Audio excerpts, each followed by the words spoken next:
There's a point in Robinson Crusoe where our protagonist is having issues dealing with his wearing out clothes. And I think I can kind of relate to that. I've got a couple of pairs of pants that have definitely seen some better days. It even includes the ones that I'm wearing right now. And this got me thinking, how can I apply that to some kind of survival situation? I mean, I've got this sewing kit that I got from my mom. And it's got your typical basic stuff in it, thread and needles and things like that. But I thought this was kind of a luxury item. I mean, you probably don't have this at your disposal. So I was wondering, what could I use as some kind of thread or even fabric? Really just looking around, I think I have a couple of options. However, I really don't want to start destroying things just for the sake of getting raw materials, especially if I can get some better use out of them. And then other options really aren't going to be practical in the long run. If you've never gotten newspaper wet, it doesn't survive very well.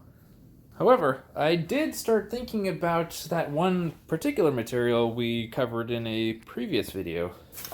Specifically, I'm referring to these plastic bags. As you're probably aware, these are pretty durable. They don't typically biodegrade very quickly. So that leads me to believe maybe they can have some kind of durability and reliability as a fabric or a means to make clothing out of. I think I'll give it a shot. One thing to start out first with is whenever you've got a plastic bag, you definitely want to make sure that you are using the right kind of plastic. So what you want to do is look somewhere on the bag itself for a recycling symbol, and we're looking for a number 2. Now this specifies HDPE plastic, which is high density polyethylene. You can go ahead and look on Wikipedia, find a number of different interesting attributes about it. The basic things that that come to mind for me are it has a pretty low melting point, and you can actually work with this stuff indoors without it fuming. Now, for other plastics, that probably would not be advisable. So definitely stick to HDPE, or this number 2. And this stuff shows up everywhere. Typically, if you have a container or some kind of plastic that's tough and opaque, it's probably going to be HDPE. Yeah, there you go, number 2. Now, admittedly, I've done some playing with HDPE plastic bags in the past, just melting them down for fun, and I got some pretty interesting things out of them. So that leads me to believe that this could be some kind of feasible material to play with. And depending on what sort of capabilities and tools you got, you can turn this into any other sort of shape or thing that you want. I've seen people make tools and slingshots and all sorts of things all across YouTube, so just go ahead and check that out. However, for me, I think I'm going to try and make some clothing. Or some kind of fabric, anyway. I can imagine that you're probably thinking that using fabric implies that there's going to be some kind of thread to join these fabrics together. And I have thought about that. For some kind of thread, you could use anything that's kind of thin and bendy, like this wire. You can use fabric, small bits of twine or bits of wire. I don't know, whatever.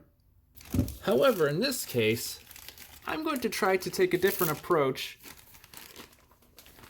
and actually do some sealing. My plan is to get this plastic up to a certain temperature so that way I can actually fuse 2 different sheets together. And depending on how well that works, I might actually have some kind of waterproof fabric. Or some kind of garment, I don't know. Come to think of it, that actually sounds like a pretty good idea. If I can put together a waterproof kind of fabric, maybe I can make some kind of water repelling device, like an umbrella. I think I'll give it a shot. I went ahead and started some basic plans just so I can have some kind of vague idea of what I'm getting myself into. What I originally planned to do was have a pretty basic square pyramid kind of shape that would be the dome of the umbrella. And I just picked some arbitrary measurements that I thought would be pretty realistic and accurate of, I guess, like modern umbrellas. So I've got this pyramid that's going to be 1 foot tall from the top point to kind of like that middle point. And it's going to have 4 sides that are each 2 feet in length. Just for extra resolution, I went ahead and added the inches mark as well. And for a frame, I'm thinking something of a basic 5-piece stick setup. So I'll have the main shaft that you'll hold on to, just kind of down here, and then I'll have 4 kind of skeletal ribs that the fabric will attach to. To figure out the size of the fabric that I need to cut out and attach together, I had to do some basic trigonometry. I'm sure many of you might remember this from grade school, and guess what? It's actually useful. So I'll just use this friendly little Pythagorean theorem and start plugging in some numbers with my triangles just to find out some distances. Now to figure out this distance right here, so that way I can determine how much fabric to cut out. And I'm using the term fabric loosely. I mean, I'm really referring to plastic, but bear with me. To determine this little triangle that I need to cut out, I need to figure out what this value of C is. Now, just using this formula, I'm going to get some measurements that I know. So if this is 24 inches, then halfway is going to be 12 inches. So that's one side of my triangle. The other side is this 12 inches that I just pulled out of thin air. And now to get this hypotenuse, I use this formula, plug in some numbers, do a little bit of math, and I came out to a rough estimate of about 16. I know that 16 squared is 256, and 17 squared is 289. And that looks pretty darn close to 17, so I'll just go ahead and estimate that. So I decided that I'm going to have to cut out some triangles that are 17 by 24. And I'm going to be pretty generous with my measurements. I imagine I'm going to need some extra overhang just to attach these together and give myself some extra wiggle room. So that's just kind of why I'm rounding up. Now, I also need to know what sort of length I'm going to need for my sticks. Right? So I've got these 4 edges that kind of come down at this slant, and they need to be supported by some kind of rigid stick or rib, and I don't know how long those are. So I need to do the Pythagorean theorem again, using this 17 that I just came up with, and another 12 inches, excuse me. I just threw that together, and I came out to a rough estimate of about 20 inches. And that's really just based on the idea that 20 squared is 400, and 433 is pretty close. It's close enough for me. Okay, so I did about 10 minutes of work, and hopefully that will save me 30 minutes or more of trial and error. Now that I've got some blueprints, I've got a basic setup right here. Again, I've got my main shaft, and then I've got my 4 ribs that will support the fabric right here. Unfortunately, I was not able to get exactly 20 inches in materials, but I'm just gonna have to do the best I can with what I got. Now, I also took some measurements with the so-called fabric I've got right here, and this is a little bit small. It's not quite 1 foot wide, and come on, you. a little bit over 1 foot tall. But keep in mind that it's also folded over and it's double layered. So if I just cut this out and fold it, then I should have some pretty decent surface area to do some stuff with. I'll go ahead and get started on that. So far, all I've done is just cut the bottom off of this bag, and now I've got this stylin' tank top.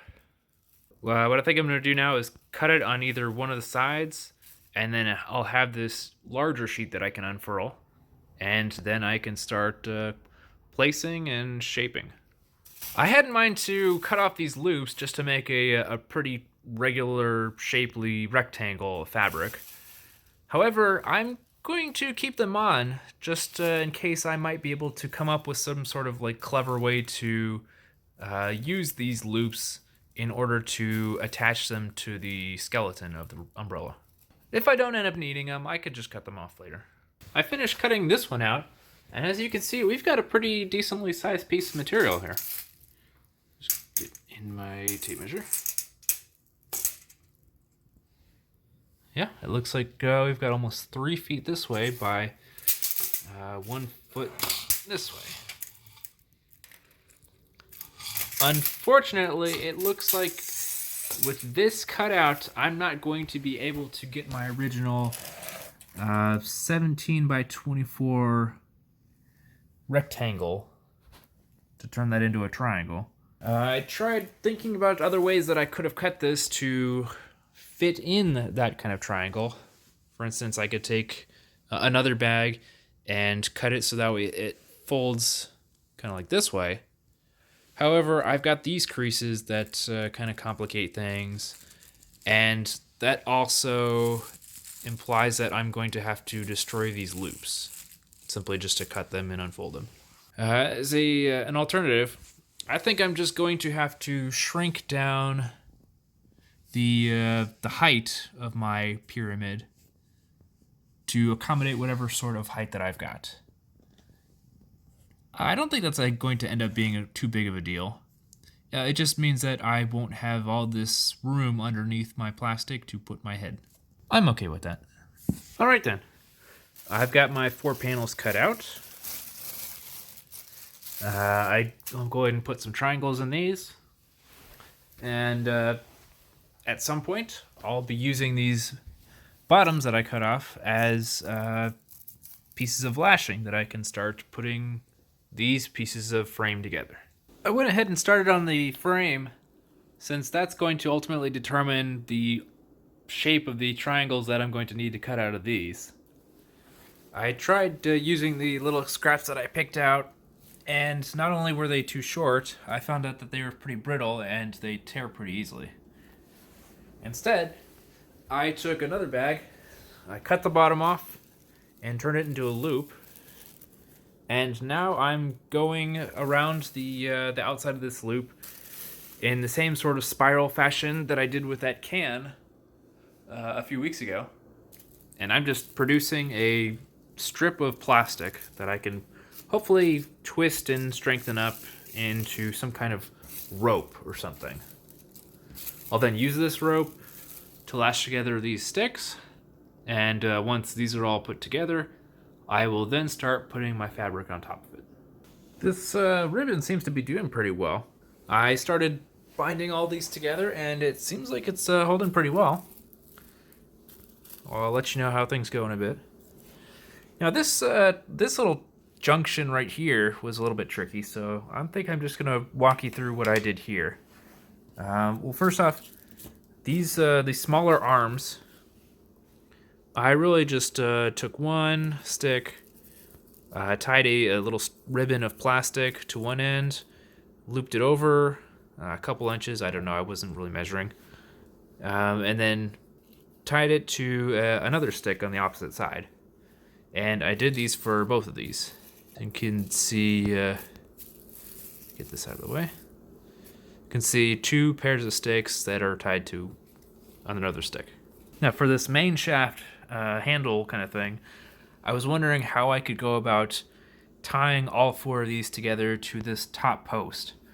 So what I decided to try was I'm going to cause kind of like a little loop up here at the top that I can hopefully grab onto all of these, and then lash this down so that way these are somewhat attached, however loosely, together. And once these are put together and they can kind of bear load or whatever, then I can attach the triangles to give them the right distance and shape. One other thing I'm planning on doing is utilizing the shrinkage properties of this plastic. If you haven't played with this kind of plastic and started melting it, it acts a little bit like heat shrink, in the sense that if you apply heat to it, it will actually kind of start melting or shrinking. And like I said, this stuff doesn't fume when it gets pretty hot. It's not too bad, and it's pretty nice to work with. I'll just keep going on this, and then I'll find out what happens. This doesn't look like much right now, but this is a pretty good sign.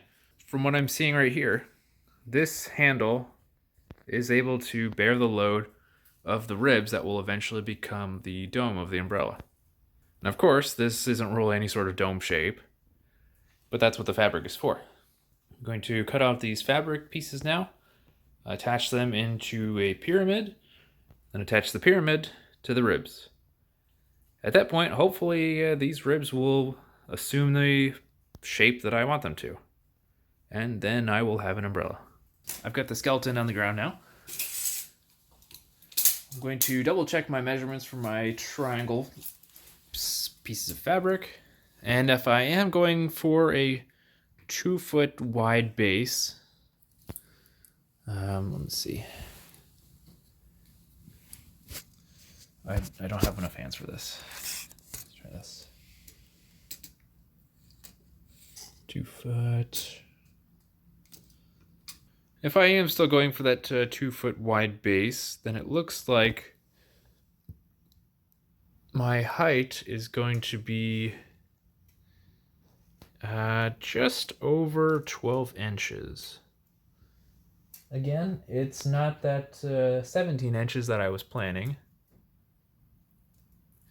Just estimating here, I'm thinking it's going to be more like 15. I think I had that in terms of height.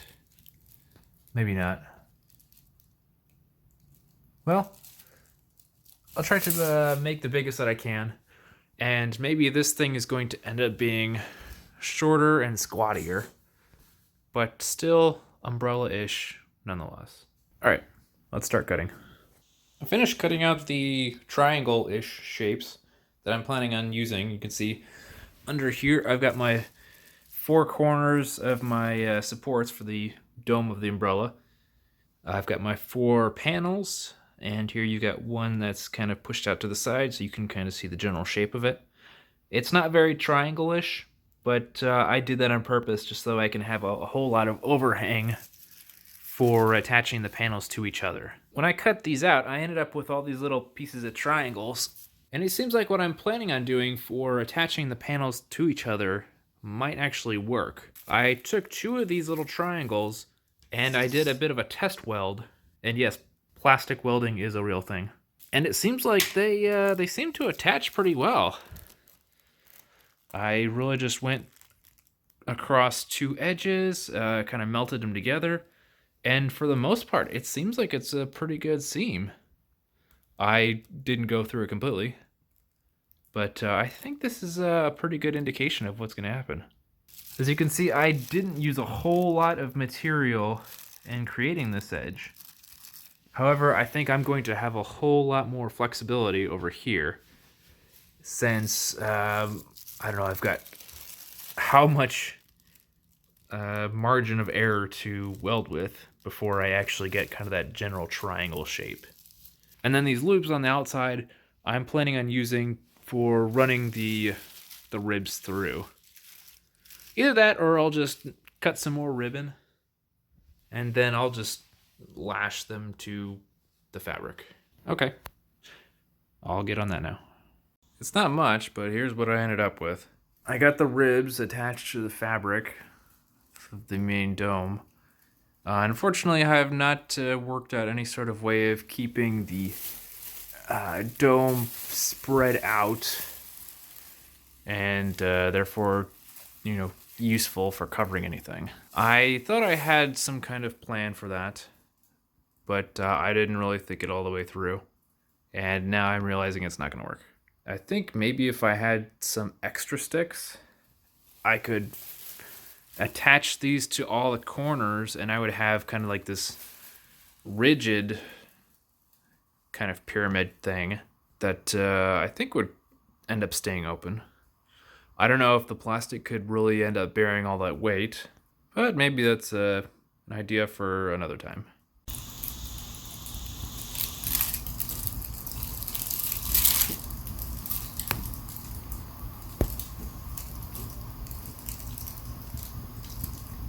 That's just silly.